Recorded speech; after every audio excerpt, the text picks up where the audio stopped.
조갑제 TV 시청자 여러분 안녕하십니까? 2022년 10월 24일 오전 10시 52분입니다. 요사이 더불어민주당이 하는 행태를 보고 있으면은 조폭 수준도 못 되는 듯 합니다. 조폭도 저렇게는 하지 않을 것입니다.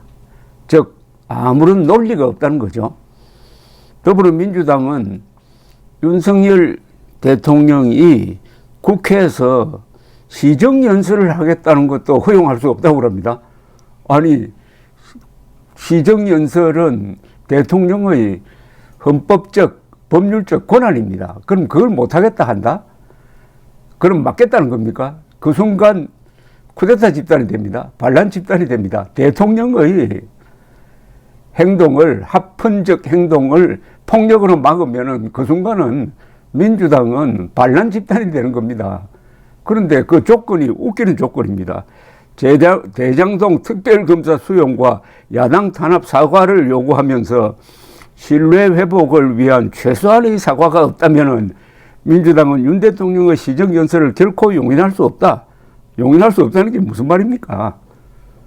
불참하겠다는 겁니까? 아니면 농성하겠다는 겁니까? 길을 막겠다는 겁니까? 윤석열 대통령이 오늘 출근길에 이런 이야기를 했습니다. 여야 합의로 시정연설이 25일 내일로 정해졌는데 거기에 무슨 추가 조건을 붙인다는 것은 제가 기억하기로는 우리 헌정사에서 들어본 적이 없는 것 같다 라고 했습니다. 우리 헌정사에 헌법이 보장하고 있는 대통령의 국회 출석 발언권과 국회법에서 예산안이 제출되면은 시정연설을 듣도록 되어 있는 국회법의 규정을 언급한 겁니다.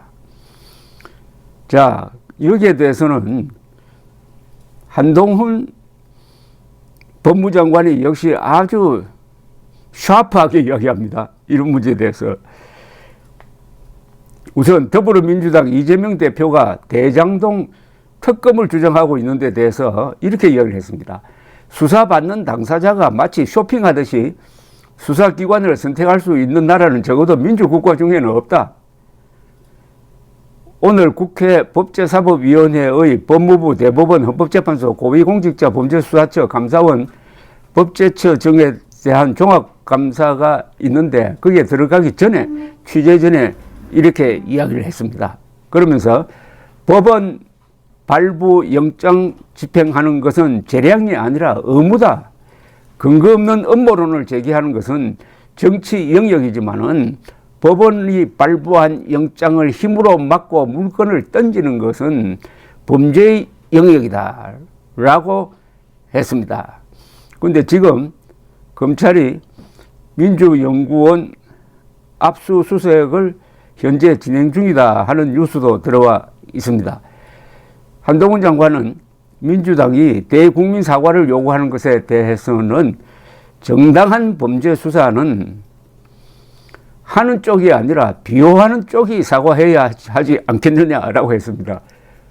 한동훈 법무장관은 말을 아주 경제적으로 하는 사람입니다. 그런데 지금 압수수색이 어떻게 되어 가고 있는지 민주당 한준호 의원은 오늘 페이스북에 월요일 아침부터 검찰이 민주당사 압수수색을 다시 시도하고 있다. 출근 인력에 섞여 8층에 기습적으로 올라왔다. 침탈입니다. 라고 했습니다. 무슨 침탈입니까, 이게?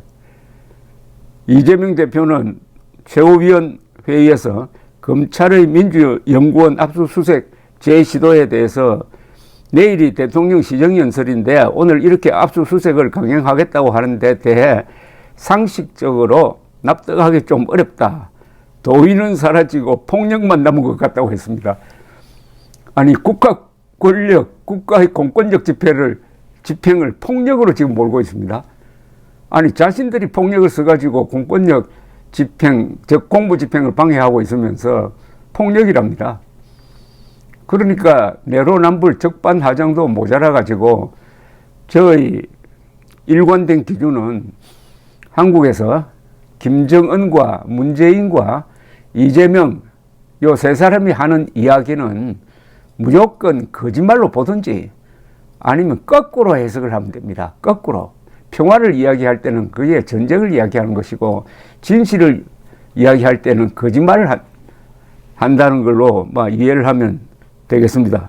이재명은 이제 정치는 사라지고 지배만 하겠다. 지배만 남은 것 아닌가 하는 생각도 든다. 이 사람은 이 단어를 연결해가지고 논리적인 어떤 논거를 제시하지 않으므로 무슨 말인지 모릅니다. 그러니까 정치, 지배, 요걸 아주 좋은 말이라고 생각해가지고 엮었는데 이게 문장으로서 성립이 안 됩니다. 정치는 사라지고 지배만 하겠다? 이건 무슨 말입니까? 지배만 남은 것 아닌가? 지배? 정치, 지배. 정치는 폴리틱스고 지배는 룰입니다. 룰. 지배라는 것은 아마 이 사람 이야기는 독재를 의미하는 것 같습니다.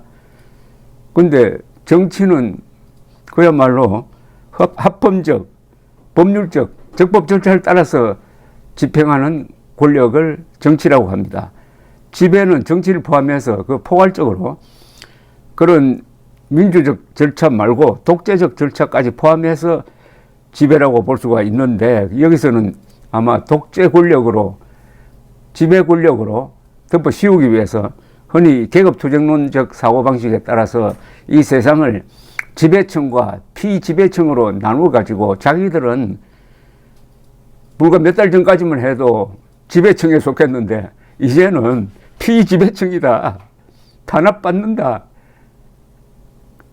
이제는 정치는 사라지고 지배만 하겠다.